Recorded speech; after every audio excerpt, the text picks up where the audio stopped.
Ketemu lagi dengan saya, owner Pimpin Aquarium. Kali ini saya mau membongkar habis ya rahasia di balik new arrival fish. Jadi saya akan bongkar. Yang Anda tahu kalau Anda membeli ikan di toko, ya Anda lihat ada ikan-ikan baru masuk. Tapi rahasia di balik itu Anda nggak tahu. Nah, kita akan membongkar habis ya apa di balik layar. Jadi sebelum ikan ini diletakkan oleh penjual di akuarium, dia pajang, itu apa yang terjadi di awalnya itu Anda nggak ada yang tahu. Nah, kali ini kita nggak membongkar. Pimpin akuarium udah terbiasa mendapatkan ikan dari nelayan atau dari agen atau bagaimanapun, kondisi ikan sampai ke tempat kita dengan high level amoniak ya. Jadi amoniak level itu sudah sampai warna hijau, kadang warna hijau tua ya. Itu udah biasa kita terima ikan dalam kondisi demikian.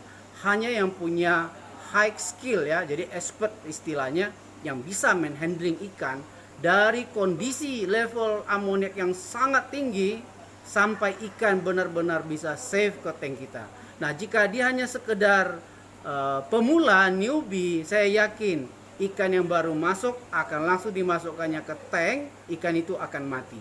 Nah, ada pertanyaan, katanya begini, mana mungkin ikan dalam kondisi high level amoniak masih bisa hidup?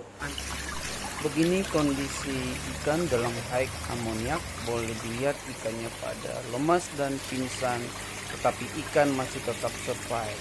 Inilah kondisi ikan dalam high level amoniak. Anda salah.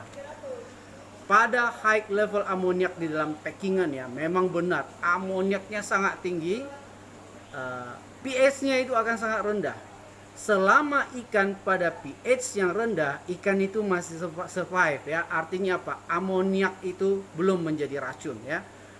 Itu akan menjadi racun apabila ikan ini kita letakkan ke pH yang berbeda. Makanya itu ada istilah amoniak burn ya. Ikan ini akan langsung mati tercekek gitu ya. Nah, ini saya berikan contoh, ada ikan jenis antias, itu yang paling cepat ya. Jadi di packingan dia masih benar-benar hidup ya, tetapi sesudah kita lepaskan dari packingan, artinya pH-nya berbeda sedikit aja ya, itu langsung dia akan mati tegang, mulutnya terbuka. Nah, kita lihat video berikut. Di perawatan dulu Bang ya. Banyak yang kali yang lemas-lemas. Akhirnya bau kali tadi sampainya terlambat, ikan baru sampai ini, katanya macet jalan.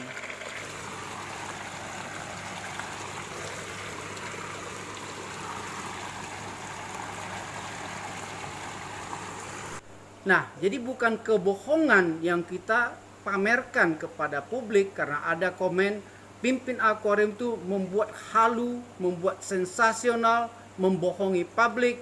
Anda salah ya. Anda salah total. Karena kita udah expert dalam menghandling ikan.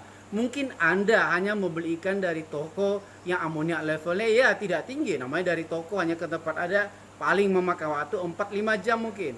Ikan yang sampai ke tempat kita itu bisa sampai 20 jam, 30 jam. Ikan kita pernah sampai 40 jam baru sampai ke tempat kita dari agen, dari nelayan ya. Dari nelayan kasih ke agen, agen kirim ke kita, sampai 40 jam sampai ke tempat kita ya. Artinya apa? Ikan dalam packingan tersebut amoniak levelnya sudah sangat tinggi sekali.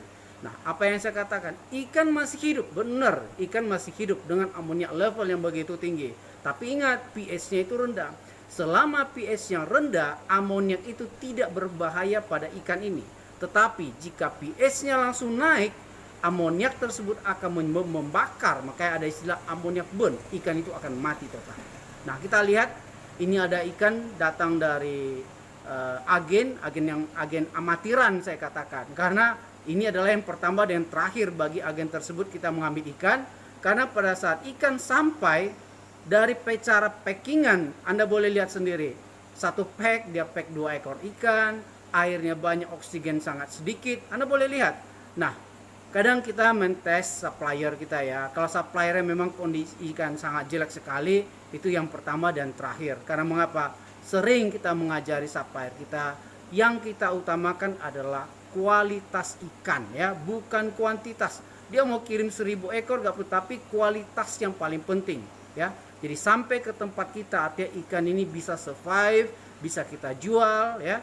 Jadi kita tidak mau menerima ikan yang memang dari sononya udah hancur-hancuran. Nah ini kita lihat, sampainya aja ikan udah pada buta ya.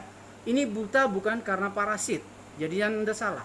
Ini adalah namanya kena amoniak ya. Jadi keracunan amoniak. Kalau ikan udah keracunan, itu otomatis bagian dalam juga sudah keracunan. Nah kita lihat video berikut. Kondisi kotak hancur. Nah ikan, oke taruh dulu. Tak jadi bawa dulu ya. 1. Oke. 2. Oke bagus. Oke terus yup. Yup. Nggak boleh 2 1 ekor tapi lumayan. Oke yup terus. Yup terus. Oke terus. Ini hancur. Udah berdarah. Yup terus. Oke. Terus. Oh, udah pingsan. Oke, taruh. Habis oksigennya. Oke, yuk, taruh. Yuk. Yuk. Oksigen habis. Yuk. Oke. Yuk. Ini contoh cara packing yang salah. Airnya banyak, oksigen sangat sedikit. Ikan udah keracunan, kekurangan oksigen. Airnya sangat bau sekali. Amoniaknya full.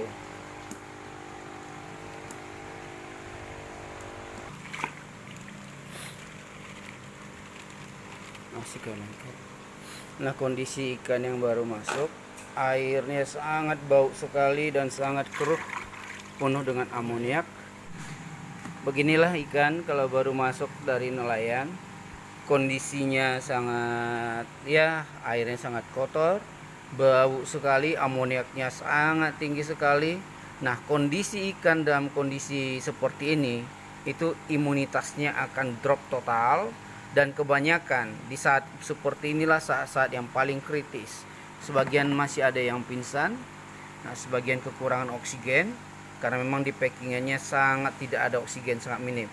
Ikan ini sudah melalui perjalanan kurang lebih 20 jam sampai ke tempat kita. Nah beginilah kondisi ikan waktu baru sampai. Nah ikan ini akan kita aklimasi sampai airnya akan jernih dan kadar amoniaknya rendah, baru kita bisa lepaskan ke akuarium kita.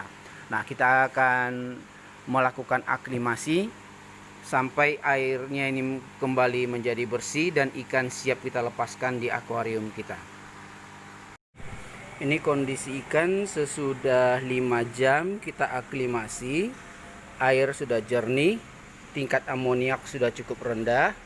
Nah sekarang kita akan melihat kondisi ikan yang sebenarnya. Apa kualitas ikan.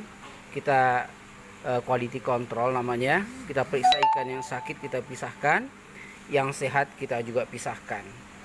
Akan kita periksa satu-satu ikannya. Nah ini ikan kondisinya sangat rusak, mata buta. Dekati dulu, tangkap dulu. Oke, mata buta, badannya hancur. Nah ini rusak total, tidak mungkin bisa dijual. Oke, taruh di yang rusak. Coba, itu yang besar sekali. Nah ini tadi yang kekurangan oksigen. Nah bisa dilihat badannya udah mengeluarkan merah. Itu artinya ikannya juga gak bakal bisa hidup lagi, karena tadi udah kita lihat dalam plastik dia kekurangan oksigen sekali. Itulah kalau kualitas ikan kita lihat dari awal. Nah kemudian ini ada 1 ekor. Kita lihat matanya bagaimana. Mana matanya coba. Oke. Ya putar coba sebelahnya matanya. Ini lihat. Iya. Nah ini juga matanya buta dan udah bengkak pun matanya. Oke, pisahkan dulu ke mata.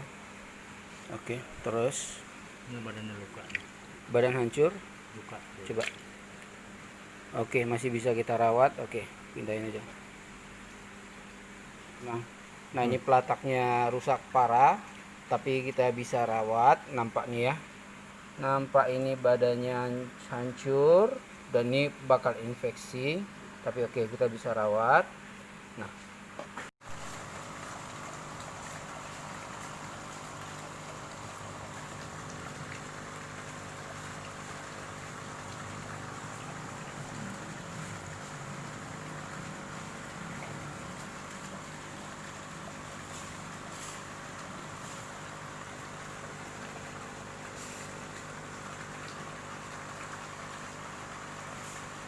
inilah yang mati sesudah aklimasi. Nah, ini yang rusak parah. Ini yang rusak parah. Yang satu matanya sudah buta total. Yang itu badannya hancur dan mata juga buta. Yang ini juga matanya buta dan dari tadi juga tidak bisa. Nah, tampak tuh matanya juga buta. Nah, begitulah quality control yang kita lakukan. Sekarang ikan sudah kita lepaskan ke akuarium kita. Sesudah melalui tahapan aklimasi. Nah, kita bisa lihat ikan sudah mulai beradaptasi dan kondisinya sudah mulai fit. Nah, ini ikan yang sudah kita sortir. Nah, Anda udah melihat bagaimana cara kita menghandling air packingan ya. Kita lihat tuh dari bau sekali, benar sangat bau. Itu kebetulan pada saat itu saya tidak tes amoniaknya karena kita udah tahu level amoniaknya itu sangat berbahaya sekali dan sangat bau sekali. Nah, kita aklimasi selama 5 jam ya. Makanya pimpin akuarium mengaklimasi ikan itu bukan hanya sekedar ikan sampai langsung masukkan ke tank, tidak ya. Karena kita benar-benar mengikuti SOP bagaimana cara menghandling ikan yang benar ya. Jadi ikan benar-benar survive, makanya bisa kita masukkan ke tank kita dan ikan benar-benar kita obati ya. Tanpa obat-obatan impossible ikan Anda akan survive. Makanya identik ya, memelihara ikan hias laut itu adalah memakai obat-obatan. Jadi para pemula saya mengharapkan ya, jika Anda mau memelihara ikan benar-benar fish only tank. Jangan Anda campur dengan berbagai-bagai yang lain karena dengan Anda menambahkan anemon saja itu sudah satu problem. Karena mengapa? Kita tidak bisa lagi meletakkan obat apapun ke tank Anda ya. Obat apapun tidak bisa, apalagi yang basicnya kopor itu akan membunuh anemon Anda. Nah, nanti pada sesi reef tank itu akan saya beberkan bagaimana teknik, tetapi itu adalah untuk level advance yang berikut ya. Jadi pada newbie saya hanya menyarankan jika Anda mau melihara ikan benar-benar fish only tank ya. Jadi pimpin akuarium membuka rahasia di belakang layar ikan yang baru dijual di toko-toko yang terdekat ya. Makanya saya selalu mengatakan setiap Anda membeli ikan yang baru, karantina dahulu ikan dengan memakai formula-formula kita. Jika ikan sudah benar-benar survive, bisa bertahan tanpa ada penyakit, baru Anda lepaskan ke main tank Anda ya. Jadi jangan pernah Anda membeli ikan lalu memasukkan air packingan semuanya ke main tank Anda. Jangan pernah ya. Jadi setiap Anda membeli ikan yang baru, Anda obati dahulu dan letakkan di karantina tank Anda. Jangan pernah Anda beli ikan baru, tuangkan sama airnya ke main tank Anda, apalagi ke reef tank ya. Jangan pernah ya. Jadi tidak pernah pimpin menyarankan setiap ikan yang baru langsung sama airnya masukkan ke main tank. Itu tidak pernah. Jika ada yang pernah, itu bukan dari pimpin akuarium. Terima kasih Anda sudah menyaksikan video kita.